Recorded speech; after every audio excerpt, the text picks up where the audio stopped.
بناؤ، جو عمل تم کیا کرتے تھے انہی کا تم کو بدلہ دیا جائے گا۔ مومنو،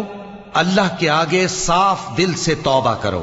امید ہے کہ وہ تمہارے گناہ تم سے دور کر دے گا اور تم کو جنتوں میں جن کے نیچے نہریں بہ رہی ہیں داخل کرے گا۔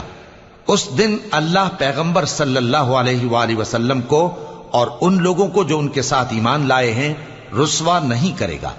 بلکہ ان کا نور ایمان ان کے آگے اور داہنی طرف روشنی کرتا ہوا چل رہا ہوگا، اور وہ اللہ سے التجا کریں گے کہ اے پروردگار، ہمارا نور ہمارے لیے پورا کر اور ہمیں معاف فرما،